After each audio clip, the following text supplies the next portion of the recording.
Hey everybody, Steve DeLaviaga, Rise Consulting. I am so excited to have my partner in crime, Miss Deborah Byrd, with us. She's at Plug and Play SM. I met her at the Modern Real Estate Summit. She is not only super talented, dynamic, and all around cool chick. She's the mother of four. She was we were just laughing because she was originating when she was having her fourth. So she was like in contractions, cleaning loans closed. So, which is typical, do it all. You can have it all. Women know this. But Miss Deborah Byrd, Deborah, how are you, kiddo? Hey, I'm good. Thank you for having me. I appreciate it. Absolutely. I was so impressed with your story when we met, right? Because, first, wife, mother of four, and four little ones, right? Like they're not like, how old are your kids now? They're 11, 10, 9, and 7. Yeah. So basically, if Deborah's husband walks by her with an intense glance, they get pregnant. So we have to be careful about those things. And so you went from being a super successful originator with your sister and a team and the support and everything else to going out and starting the digital media company, in particular in the lending mortgage space. Tell me what the impetus was for that. So, my first career was a teacher. I was a middle school science teacher and girls athletic coach. So my kind of intrinsic values and at the core has always been about teaching and helping. Right. And when I was pregnant with my third is when my twin sister had said, why don't you consider getting into originating? I was a teacher and a coach. My husband was a teacher and a coach. And by the way, they told me I would never be able to have kids. So that gives you any insight. Tell me I can't do something, I'll do it 4 times in 5.5 years.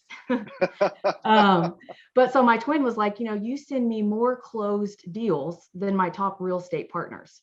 And I told her, I've just always been a natural connector, and finding that if you have a need, I was going to find someone that had a service that did it at a really high level that I could help you with.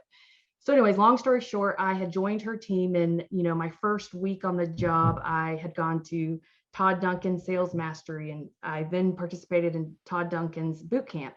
And my job on Denise Donahue's team, she's the mortgage nerd, who's now, one of the top 1% of originators in the country, was to implement and execute everything that we had learned. And so I quickly, kind of by trial and error and by the repetition of the amount of business she did, I was really fortunate to learn how to be a very creative and artistic originator that didn't have the habits of maybe a big box bank with all the different layers, where you were kind of captive in some of your options. Right. And it was more about service. And so when I was on her team and as I was learning to be an originator, I was great at it, and I was able to make a lot of money, and I connected well with people, but it just wasn't quite the impact that I needed for what kind of set my soul on fire. And so even though I was very successful, I thought, I'm at the point where, money is money. You can create money. If you're a high achiever and you kind of own and recognize yourself as a top performer, you will be that no matter what. And so I told my sister, I was like, part of what I'm great at is when we're recruiting new loan officers or even dealing with real estate agents or financial advisors, whomever, I love the business strategy and breaking down how to amplify what their unique identifiers were to make them fantastic. But there wasn't a lot of options for loan officers. There were a lot of options for the real estate space if you needed marketing help.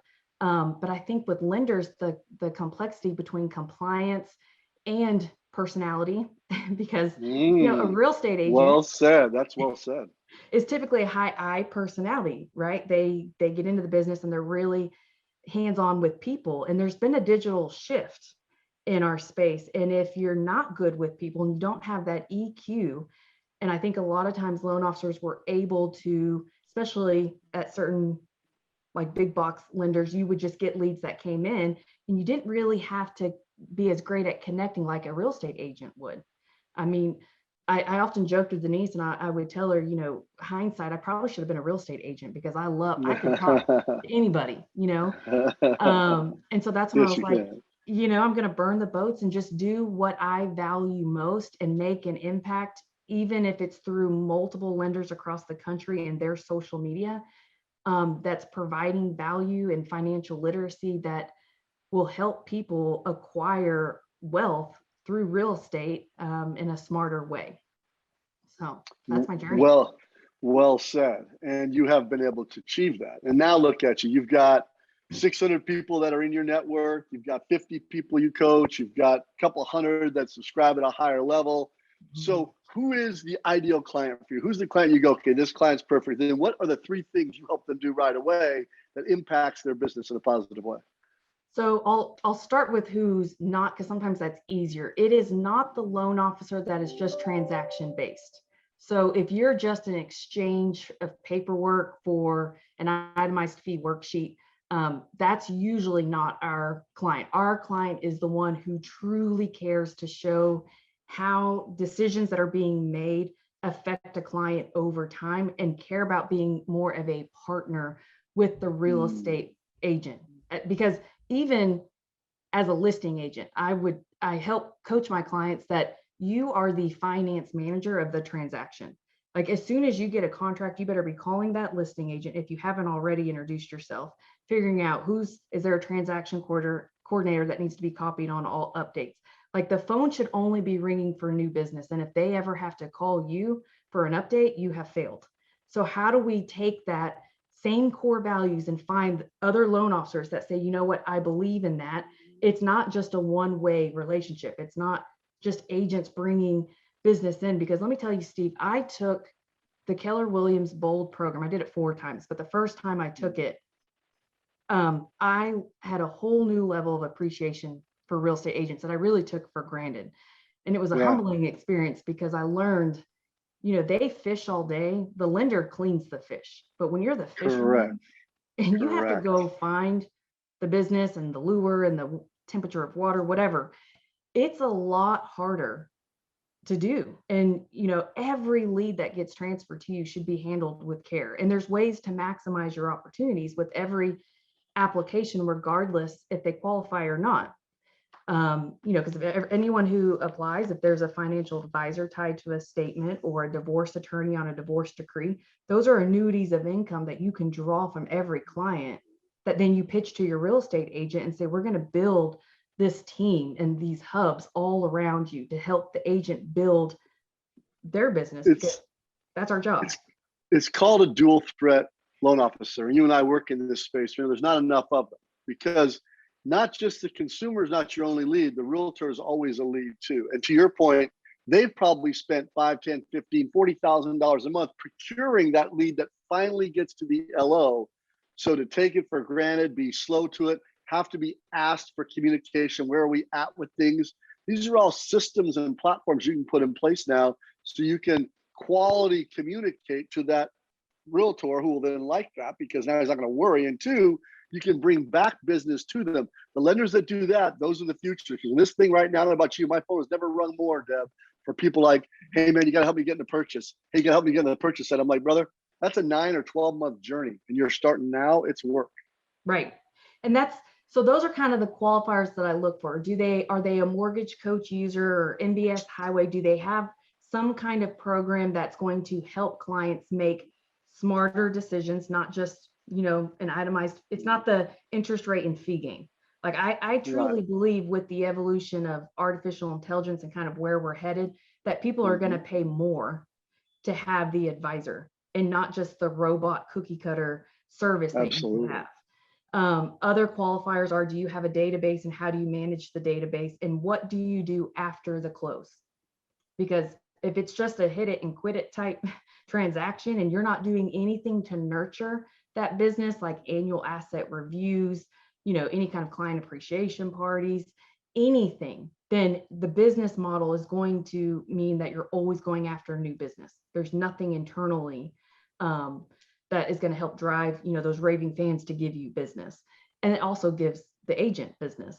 And then the other qualifier is what is your true value of what you do? Like and sometimes that's hard for people to answer right away, but why do you do this? Like, what's your true motive? There's a surface level motive, and then there's like at the core of what pulls you out of bed every day. And so those are the things that we're looking for because we don't work with just any loan officer. And there was, just 5 I had last week that I was like, let me see if this is a good fit because with the type of messaging that we're sending out there, I would never want to be inauthentic of what's truly going to represent the level of service that a client could expect, or a real estate partner. So that's something that I'm very particular about, as you know, I want it to be genuine, authentic, true to who they are. And sometimes it's a journey. I mean, sometimes the loan officers that I work with, if you look at even my sister, you know, we started with her in 2013. If you look at where it's gone from the start to the end, people grow and evolve, and their level of awareness widens. Absolutely. Sometimes you have to pivot. So, well, I think you do a really good job in our conversation talking about brand and the importance of brand for you and your clients. And so you say it has to be authentic, but you've got to go make a brand. Like her thing was the mortgage nerd originally, right? Glasses, beautiful gal, but like, okay, I'm going to be nerdy, but I'm going to make mortgage and all the nuances around it kind of fun, right? So walk me through a couple of your brands you think really help people kind of hit it. What would be a couple of those brands that work for people? well, so we always start with why you, and why do you matter? Like, not your company, but like why, and don't tell me you care, because that's usually the first response, or that I've been doing this for 20 years. What does that mean to me? And sometimes what I have to tell people, I use the word brand because that's more known and accepted, but I really care about positioning. And there's a difference between branding, which I sometimes think we focus on too much. It's the sexy side of marketing. It's the colors and the logo, and but positioning is the strategy. Like, where do you want to hold the position of your consumer's mind of what you do and how you do it differently? And you know, that means you have to get really granular on yourself and say, okay, what is my X factor? And what's funny, Steve, is I have people that tell me, they're like, well, I don't really know if I have an X factor. And I'm like, okay, I had an identical twin when I got into the business. That means we have the exact same DNA. We sound alike, we look alike, and she's the mortgage nerd. And when I left her team for a year because I had moved to Houston, and let me tell you, I learned really quickly how difficult it was to then be the originator that went solo in a brand new market and basically did what she did, 10 years before. But it was when we moved back to Dallas that I went back to the same company. I was in the same city as the mortgage nerd, and this time I wasn't on her team. So imagine there's two of us competing in the same market space that do the exact same thing, and I had to figure out what my X factor was. And a lot of That's times a tough conversation with yourself there, kiddo. There you go. Oh yeah. And I'm like, okay, how am I going? Like, not only did I have to look at just other competitors in the market, which, DFW is like headquarters central for loan companies. Yeah. And I'm like, but I've got my identical twin who was bred the same way I was to compete. And, there's no one that's going to we're like fire ants. Like, you're not going to outwork us. And we were pinned against each other since the womb. We say we're womb mates. So when someone tells me, I just don't know how to find my X factor, I'm like, let me tell you, it is a journey. And that's what I love most, is that coaching side with clients and kind of breaking down their stories they've created over time to then just let it go. And then just, your brand is you. Like, your personal brand has to be personal, which means you need to get on social and you need to have social proof of you. And that means you can't be shy to the camera anymore. I mean, that's just, people will say to me, but I don't like the way I look, or I don't like the way I sound. I'm like, guess what? That's the way you look. And that's the way you sound. There's no way to Yeah. hide it. It doesn't matter, right? Yeah. Like and I think when you realize that and get out of your own way, who you are. Well, this, we talk a lot about in this podcast. This is a sales excellence podcast. This is best in class. So tell me, your best people, the people you work with who are at the top of their game, what 3 things do they do better than everybody else that allows them to be in that best in class, elite, top 10%, top 2%? I would say, number 1, they don't overthink it. So they keep it simple. In fact, I have that in a frame that says, just keep it simple. We build things up in our head. And I feel like number 2 would be taking massive action quick. Because if you say, I'm going to do this, you will allow stories to then build each day of then why you put it off. So keep it simple. Take bias to action. Yep. And then accountability. I feel like those who crave success and have that grit or that hunger of never being satisfied, which guilty, you have to have that accountability, so that you're measuring, where was I yesterday or a week ago, and where am I headed? Like, where is this going? Do I have a roadmap? Do I have a plan? And who's holding me accountable to that plan? And it starts with if you can't hold yourself accountable, you probably can't hold others accountable. It's impossible. The speed of the leader is always the speed of the pack. So you certainly can't lead if you can't, maintain that. And here's the other thing that's hard. Accountability is an addiction, because once you get it and you understand the value it gives your life, you become addicted to it in every level of your life, right? Right. And so that's why people that are great tend to get greater and challenged more. And it's okay to say, I did not meet my own standard. And I think some people we're so worried now about everybody getting trophies, and let's not have harsh language. And I always start conversations with people I coach and work with. I like your permission to be honest rather than gentle. Are you okay with that? Because as soon as you say yes, you give me permission to go tell you the truth. And the truth is, most of us need to get a lot better at whatever we're doing if the goal is greatness, right? If the goal is mediocrity, you all get a trophy, have fun, I'll be gentle. If we're trying to be great, it's a very different discussion. Everybody great has a certain level of crazy to them. That's the facts. Deb, tactically, right? Because you do so much, you got mindset, you got brand. Tactically, if I'm just getting started, I'm okay, I'm in mortgage, I'm in real estate, I'm in title, whatever. I want to get going. What do I got to do tactically? Is it 3 posts a day? Is it 2 stories? Is it all the stuff you hear? Give me a tactical roadmap you're comfortable with for people to start. So and we have several different packages pending on kind of where the loan officer is just in their business, to also kind of where they want to be and if they have a team or not. But I would say for those who are either newer to social or just getting started, what you need to realize is branded content these days. In fact, I'll even pull it up. Facebook had just announced some statistics. It's really hard to get branded content seen if you're just doing a static post. And when I say static post, I mean just a graphic. And even in general, getting branded content now, when you think about it, there's 1,600 posts that go out every second. So every second. And the way that the rankings work, so every time you make a post or say a video, Facebook or the social platform is going to give it like a scorecard.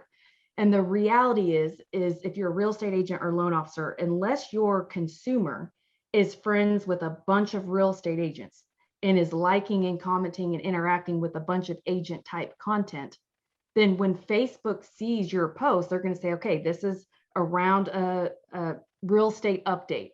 Does Deborah and her previous behaviors imply that this would be something she would want to see? Well, if the reality is if your consumers aren't typically liking and commenting on a bunch of agent posts, and they're going to immediately not be shown your graphic. So there's 2 different games that you have to play here. There's a pay to play, which is what they want you to do, obviously, because social's free. But in order to have an effective paid strategy, you've got to have the foundation, which is the organic strategy. And organic meaning you're not paying for it, you're making the post. So I also think that the mindset of why you're doing that has got to be, that is in today's world, that is your online transparent resume. So at the moment somebody's given your name, and especially if you look at the future of where we're headed, where I believe we're going to see more and more first-time homebuyers and millennials in the market space, simply because anyone who bought or refinanced in the last year and has that 2.5% interest rate, the pain of now moving up and going from a 2.5 interest rate to a 4, that you keep the same loan amount, that difference in payment is going to be $300, $400, $500 just because of the interest rate. So if you're not preparing today for messaging of the future for that ideal client, then number one, you need to be doing that. But I would start with video, because this is why video gets ranked higher and gets seen, but you can also multi-purpose it where you're putting it on YouTube. And if you're not doing that, Google owns YouTube. So anything that people are searching, like how to buy a home with no money down, or how to buy when you've got a part, like sometimes these are first time home sellers that are buying, and we forget that. Like they may have bought before, but they don't know how to time it out. And they may not know that there's loan programs that is like a bridge loan where you can make a contingent offer or a non-contingent offer by saying you're doing a bridge loan and just wait for the parting residents to sell. I mean, there's so many different strategies that it could be done via video, which is the easiest to do. Now, 100%. I would love it. The number one pro tip would be a live video, because that doesn't follow your lives, and your stories don't follow the ranking model of any algorithm. So that kind of bypasses your organic strategy where you fear that it won't get as much exposure. Again, it's still good for the social proof, for the transparency part of, who are you and what you're about when someone goes to look you up. But if you do a live and you also post to stories, that's going to get you seen more so than just the static graphic. But there's still value in the static graphic. I love it. So why do you say there's value in the static graphic? Why is that? Because when someone's given your information, and it's hard to quantify their decision to then pick up the phone and call you. But what they're going to do, and kind of circling back around to the millennials, is they are research obsessed. Is they're going to go online and they're going to see, who are you and what are you about? And if you keep posting, these are kind of my 3 pet peeves right now. Why me? Like why I'm the best, just listed or just closed, and why now? Like everything's about now. Those 3 things are what every agent and lender is doing right now. All of them. I'm the best. Love it. Rates are low right now. Don't do what everybody else is doing. And remember, nobody cares about you at the end of the day. They don't care that you just got another listing. So you've got to, your message architecture needs to be around them. Why do they care? So that means you need to give a story. Ooh, I like that. Message architecture. Yeah. Make them the hero where, I don't know if you've seen the whole CMA a day challenge or TCA a day challenge. It's a product that it's $5 for a poster. But what I've challenged the clients that I work with is, if you're doing a CMA a day or TCA, which is a total cost analysis for lenders, how could you make that into a story that you then put on social? So don't tell me and walk me through all the charts where, some people still hate math and get freaked out about bar graphs, but tell me the client story. For example, this was a single mom refinance. She came to us thinking that she wanted $5,000 as a cash out for renovations in her home. What she didn't realize is that by using our team, we showed her how she could refinance, not only pay off some other higher interest debt, which relieved this amount in cash flow, where she put this much back into her account, and then this portion we reinvested and showed her through our reinvestment strategy that she now will have an $80,000 net worth at the end of 20 years. Tell me the client story of how you just helped somebody who may not know where to get help. And if you don't post about it, I think people forget, we don't learn this stuff in school. No one gets taught how credit works until you make bad mistakes. It's usually until you failed your way into it. Correct. Yeah. That is so good. And what's funny? When you say it, it doesn't sound threatening, doesn't sound terribly difficult. It's just, hey, things that I'm doing every day in my life experience, start documenting it in my social experience, right? I'm telling you, Steve. Message architecture. Yeah. If people just put a GoPro on them all day, like when people tell me they don't know what to post, I'm like, 1, I have a solution for you and I have a package for that. But 2, if you just had a little ThinkPad next to your desk of just all the questions you frequently get, any of them. How does an escrow account work? Right. How do I know, like, what is a CMA, and how is it that agents, I could have 5 agents come to my home and all give me a different number on my CMA. How in the world does that happen? It's confusing. So well, now you're moving away from CMAs. Consumer just says, what's my cash offer for the house? Right. How much? Just let's start there. Right. Because the CMA is subjective. Cash offer is, here's your net right now. You'll net 112,000 in 10 days if you like. Right. That's the new one. So, but that documenting that question, what you're saying is content. That's part of your message architecture. That's going to be what people want to go, hey, what is, and you're right.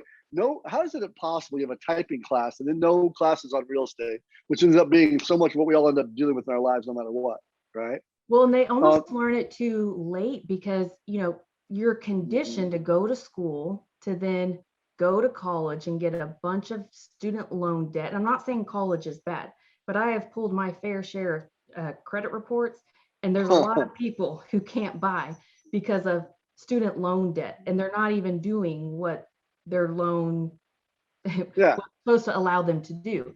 And so you go to college, you get a bunch of debt to get a job that you work 9 to 5 for 40 years to then hopefully be able to retire. When there's ways, if you were taught how to invest in real estate sooner. I mean, I remember talking to one of my students that I taught in 7th grade, who was then going to college, that then I was now an originator. And I was like, dude, buy a townhome or buy a duplex and let someone, like, you own the mortgage, and let them pay for the mortgage for you by renting out the rooms. Like, think smarter about how money works. But again, they don't teach you this in school. So how are people supposed to know unless you tell them? And we have this little device that's this rectangular thing where we yeah, can reach thousands of people. It's not every like day. the old days when your great grandpa had to like literally door knock and bring the big desktop tower, and like, like this can reach and make an impact to people who need what you know and what you have. So use it. I love it. Super good. All right. Let's crystal ball a little bit, you and me. Future, right? Yeah. More or less loan officers in the next 18 to 24 months. I think there'll be less. And I I think agree. what they need to realize is, the whole turbo tax will be applied to the mortgage industry, where there's a lot of money in origination, and the originator makes a lot. But those cookie cutter W-2 salary earners that could be very plug and play, no pun intended, could be replaced by the TurboTax model. So there will be an art in the originator who has phenomenal customer service and experience, but can see the gray in a black and white world and gets good at the non-QM loans and stuff that's not cookie cutter. I love it. Okay, I agreed. All these lenders now trying to get to the purchase side that were late to the game, that got on that refi juice, and now they're like, oh my gosh, I got to get the purchase. And this, the real estate realtors are shrinking too. The teams are becoming more powerful and more elite, and the single agents are either bolting onto teams or ended up back at Home Depot working. Is there going to be a team model in lending? Is that going to be the future? How do lenders get to the purchase side if they're starting to want to get? They got to get there next 3 to 6 months. Well, so I believe in going outside the traditional, like some of my biggest referral sources were OBGYNs, because when you look at the statistics of the number of people, it's usually when they're having their first child, not like their third or fourth. Right. But you find out you're expecting, and what do you get? This nice little goodie bag when you're freaking out of like all the things you need to get for when you're expecting. Well, have a real estate info inserted into that. And get good at delivering classes at, Daddy Boot Camp, or how to home proof, safety proof your home. And so going after OBGYNs, divorce attorneys, it's getting in front of people who have to make a decision. So deaths, divorce, births, weddings, look at other annuities of income of people. Life events still create transactions every time, period of the story. Yep.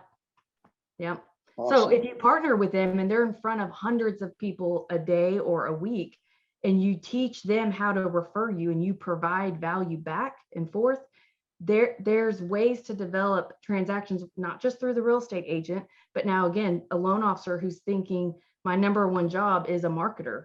At the end of the day, it's a lead generator. That's your number one job. And you're giving it back to your partners, because together as a team, you guys help people get into homes. Multi-referral entities is the key to long-term, non-bipolar growth, but just consistent growth, right? If you have 5 divorce attorneys and 3 doctors and 4 accountants that refer you people constantly out of their network, you've got a steady flow of leads every single week coming in your door. All right, Ms. Deb, how do they get a hold of you? Well, I've got a pretty good lender network. How do our lender partners say, you know what, I want to talk to Deb about brand. I want to get involved with S&M Plug. So walk me through this. The best thing they need to do is go to my website and they can schedule a discovery call straight from there. That's my Okay. first qualifier to make sure if one is what we do a good solution for what you're looking for, and is it realistic expectations? And then if not, who can I connect you with? Because I have a huge, network of people I could refer you to where it may be a better fit. But if you go to plugandplaysm.com and then you click book an appointment, that's how they can schedule time with me where we can have, kind of a one-on-one and see where are they at, what do they need. They can also email me, info@plugandplaysm.com. Just generally I have people that email and they say, I'd love to learn more about your services, or how can I learn more? And it's scheduling an appointment, which my Calendly link is on my website. So I like that. Plugandplaysm.com. Go to book a, what is it? Book a meeting? book an Book an appointment. appointment? Book an appointment. That's what we need to do, guys. And Kobe, put this across the screen when you see it. But that would make more sense because it's faster for everybody. I'm glad you still have room for people. I think what you do is so important for the industry. And I think, like you say, in 2 to 3 years, not doing this, it won't be like it'll be a new cool thing. Not doing this will mean you won't be able to stay in the business. So Miss Deborah Byrd, thank you for all you do. Really appreciate you. Well done. You're welcome. Thank you, Steve. I appreciate the opportunity.